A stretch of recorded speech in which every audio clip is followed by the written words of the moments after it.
Hello and welcome to this week's painting video.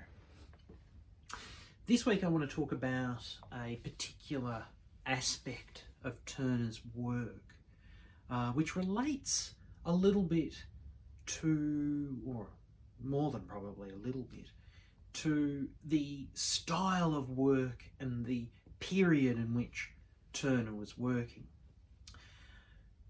Turner became known since his death as probably one of the great romantic painters of the early 19th century.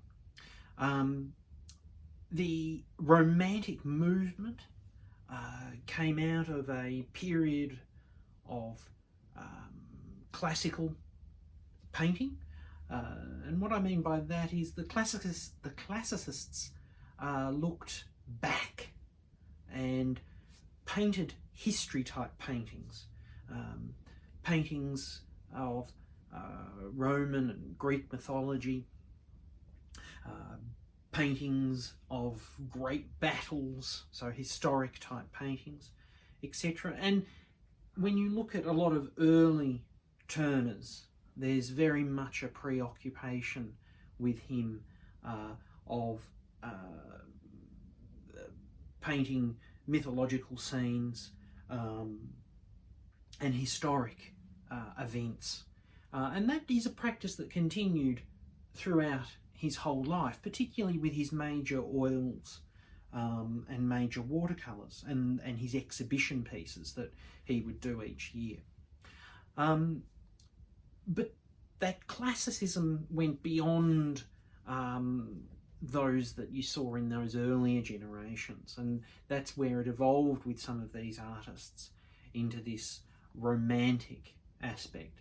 And what I mean by romantic is that these artists took these classical ideals and built upon them and overemphasized some of the aspects of them. And that's probably the major element when you think about the Romantics, is this overemphasis of emotion, overemphasis of nature, and this almost imaginative world that they create. So creativity and imagination are an important part of Turner's practice. In terms of us fitting into this idea, is that we need to look at a really important part of Turner's practice, which developed and you see it sort of really start to take hold sort of around the middle of his career in the 1830s. And these are what's become known as his colour beginnings. Turner's colour beginnings enabled him to creatively explore the possibilities of certain tones and colours interacting with one another.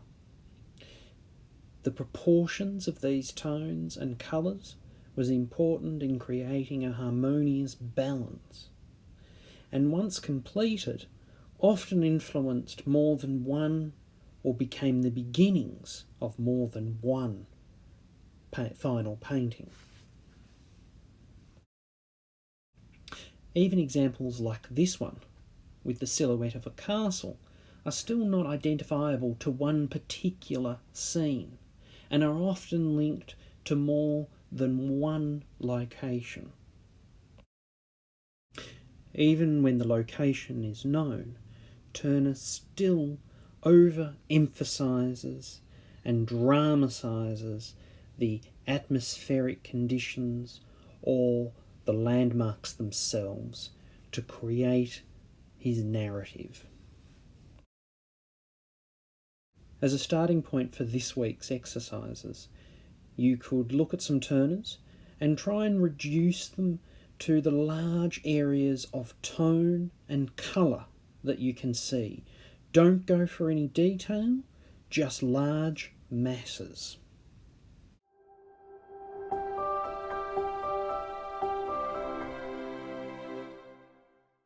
And then have a go of your own colour beginnings. Don't approach them with any particular landscape or place in mind. Be thinking just about the balance of one colour to another, one tone to another. And here you can see that once they're finished, they don't necessarily need to stay the way that you made them in the first case. Sometimes by putting them upside down or on their side creates a new and exciting opportunity for a landscape. As a final challenge for those of you working in oil and possibly in acrylic as well, is to come up with a landscape in yellow and then work over that with white paint, and keeping that white paint impastoed and thick to create texture, which we'll come back to in another video. As always, good luck, and I look forward to seeing your results.